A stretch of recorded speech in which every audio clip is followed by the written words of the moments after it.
Shalom bagi kita semuanya. Firman Tuhan untuk kita hari ini dari Kisah Para Rasul pasal 11. Petrus mempertanggungjawabkan baptisan Kornelius di Yerusalem. Rasul-rasul dan saudara-saudara di Yehuda mendengar bahwa bangsa-bangsa lain juga menerima firman Allah. Ketika Petrus tiba di Yerusalem, orang-orang dari golongan yang bersunat berselisih pendapat dengan dia. Kata mereka, "Engkau telah masuk ke rumah orang-orang yang tidak bersunat dan makan bersama-sama dengan mereka." Tetapi Petrus menjelaskan segala sesuatu berurut-urut, katanya, "Aku sedang berdoa di kota Yope. Tiba-tiba rohku diliputi kuasa ilahi dan aku melihat suatu penglihatan. Suatu benda berbentuk lain lebar yang bergantung pada keempat sudutnya diturunkan dari langit sampai di depanku. Aku menatapnya dan di dalamnya aku lihat segala jenis binatang berkaki empat dan binatang liar dan binatang menjalar dan burung-burung. Lalu aku mendengar suara berkata kepadaku, 'Bangunlah hai Petrus, sembelilah dan makanlah.' Tetapi aku berkata, 'Tidak Tuhan, sebab belum pernah sesuatu yang haram dan tidak tahir masuk ke dalam mulutku.' Akan tetapi untuk kedua kalinya suara dari surga berkata kepadaku, 'Apa yang dinyatakan halal oleh Allah tidak boleh engkau nyatakan haram.' Hal itu terjadi sampai 3 kali, lalu semuanya ditarik kembali ke langit. Dan seketika itu juga 3 orang berdiri di depan rumah di mana kami menumpang. Mereka diutus kepadaku dari Kaisarea. Lalu kata Roh kepadaku, 'Pergi bersama-sama mereka dengan tidak bimbang.' Dan 6 saudara ini menyertai aku.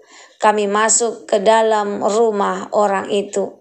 Dan ia menceritakan kepada kami bagaimana ia melihat seorang malaikat berdiri di dalam rumahnya dan berkata kepadanya, 'Suruhlah orang ke Yope untuk menjemput Simon yang disebut Petrus. Ia akan menyampaikan suatu berita kepada kamu yang akan mendatangkan keselamatan bagimu dan bagi seluruh isi rumahmu.' Dan ketika aku mulai berbicara, turunlah Roh Kudus ke atas mereka, sama seperti dahulu ke atas kita. Maka teringatlah aku akan perkataan Tuhan, 'Yohanes pembaptis dengan air, tetapi kamu akan dibaptis dengan Roh Kudus.' Jadi jika Allah memberikan karunia-Nya kepada mereka sama seperti kepada kita pada waktu kita mulai percaya kepada Yesus Kristus, bagaimanakah mungkin aku mencegah dia?" Ketika mereka mendengar hal itu, mereka menjadi tenang, lalu memuliakan Allah, katanya, "Jadi kepada bangsa-bangsa lain juga Allah mengaruniakan pertobatan yang memimpin kepada hidup." Barnabas dan Saulus ke Antiokhia. Sementara itu banyak saudara-saudara telah tersebar karena penganiayaan yang timbul sesudah Stefanus dihukum mati. Mereka tersebar sampai ke Venesia, Siprus dan Antiokhia. Namun mereka memberitakan Injil kepada orang Yahudi saja. Akan tetapi di antara mereka ada beberapa orang Siprus dan orang Kirene yang tiba di Antiokhia dan berkata-kata juga kepada orang-orang Yunani dan memberitakan Injil bahwa Yesus adalah Tuhan. Dan tangan Tuhan menyertai mereka dan sejumlah besar orang menjadi percaya dan berbalik kepada Tuhan. Maka sampailah kabar tentang mereka itu kepada jemaat di Yerusalem. Lalu jemaat itu mengutus Barnabas ke Antiokhia. Setelah Barnabas datang dan melihat kasih karunia Allah, bersukacitalah ia. Ia menasihati mereka supaya mereka semua tetap setia kepada Tuhan. Karena Barnabas adalah orang baik, penuh dengan Roh Kudus dan iman. Sejumlah orang dibawa kepada Tuhan. Lalu pergilah Barnabas ke Tarsus untuk mencari Saulus Dan setelah bertemu dengan dia, ia membawanya ke Antiokhia. Mereka tinggal bersama-sama dengan jemaat itu 1 tahun lamanya, sambil mengajar banyak orang. Di Antiokhia lah murid-murid itu untuk pertama kalinya disebut Kristen. Pada waktu itu datanglah beberapa nabi dari Yerusalem ke Antiokhia. Seorang dari mereka yang bernama Agabus bangkit, dan oleh kuasa roh ia mengatakan bahwa seluruh dunia akan ditimpa bahaya kelaparan yang besar. Hal itu terjadi juga pada zaman Claudius. Lalu murid-murid memutuskan untuk mengumpulkan suatu sumbangan sesuai dengan kemampuan mereka masing-masing dan mengirimkannya kepada saudara-saudara yang diam di Yehuda. Hal itu mereka lakukan juga, dan mereka mengirimkannya kepada penatua-penatua dengan perantaraan Barnabas dan Saulus. Renungan untuk kita hari ini dari Kisah Para Rasul 11 ayat 1 sampai 30. Kasih karunia Allah yang menembus batas. Saudara-saudara yang dikasihi Tuhan, seringkali manusia membuat batas antara kita dan mereka, antara yang pantas dan yang tidak pantas, antara yang layak diselamatkan dan yang tidak layak. Tetapi dalam Kisah Para Rasul 11 kita melihat bagaimana Tuhan menghancurkan semua batas buatan manusia dan membuka pintu keselamatan bagi semua orang. Kisah 11 ayat 18, jadi kepada bangsa-bangsa lain juga Allah mengaruniakan pertobatan yang memimpin kepada hidup. Petrus dan penglihatan yang mengubah pandangan.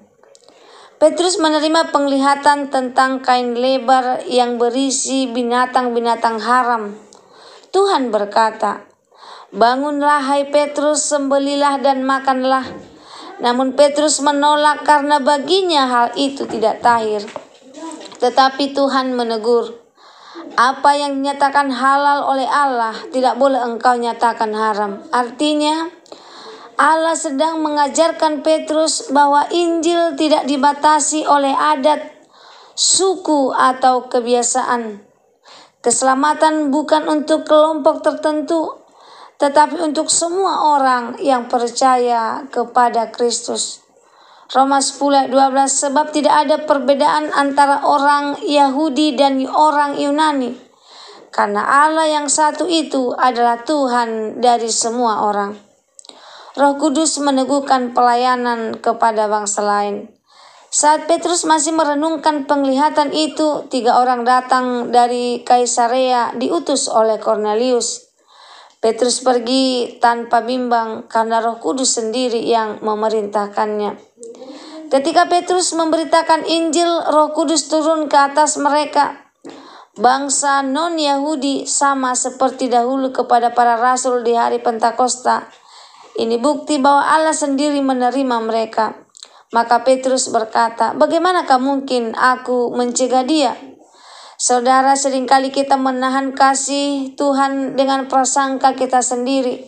Tapi Tuhan berkata, "Jangan halangi aku untuk bekerja di hati siapapun." Barnabas dan Saulus di Antiokhia, gereja multibudaya pertama. Setelah penganiayaan terhadap Stefanus, banyak orang percaya tersebar. Mereka membawa kabar Injil, dan di Antiokhia orang-orang Yahudi dan Yunani sama-sama menerima firman Tuhan. Barnabas dikirim oleh jemaat Yerusalem untuk melihat keadaan itu. Ia bersuka cita karena melihat kasih karunia Allah. Lalu ia mencari Saulus dan bersama-sama mereka mengajar selama 1 tahun. Di Antiokhia inilah murid-murid pertama kali disebut Kristen. Nama Kristen bukan sekedar label, tetapi identitas baru bagi mereka yang hidup dalam kasih Kristus tanpa membeda-bedakan latar belakang. Kasih yang terwujud dalam kepedulian. Ketika Nabi Agabus menubuatkan akan datangnya kelaparan besar, Jemaat Antioquia tidak tinggal diam. Mereka mengumpulkan bantuan bagi saudara-saudara di Yehuda sesuai kemampuan masing-masing. Inilah buah dari Injil yang sejati.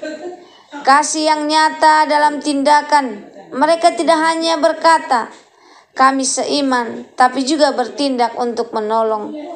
1 Yohanes 3:18 berkata, "Anak-anakku, marilah kita mengasihi bukan dengan perkataan atau dengan lidah, tetapi dengan perbuatan dan dalam kebenaran."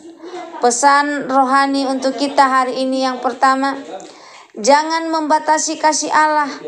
Tuhan dapat menyelamatkan siapa saja, bahkan orang yang kita anggap tidak mungkin.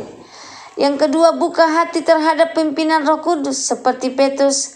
Kadang Tuhan memanggil kita keluar dari zona nyaman untuk menjangkau mereka yang berbeda. Yang ketiga, kasih sejati selalu diikuti tindakan nyata. Gereja yang sehat bukan hanya penuh firman, tetapi juga penuh kasih dan pelayanan. Kasih karunia Allah menembus batas bangsa, budaya, dan kebiasaan. Hari ini Tuhan mengundang kita menjadi seperti Barnabas, orang baik, penuh Roh Kudus dan iman, yang membawa banyak orang kepada Tuhan. Jangan biarkan prasangka, kebiasaan, atau batas sosial menghalangi pekerjaan Allah, sebab di dalam Kristus semua orang disatukan oleh kasih-Nya. Semoga firman Tuhan hari ini menjadi berkat bagi kita. Terima kasih, Tuhan Yesus memberkati. Shalom.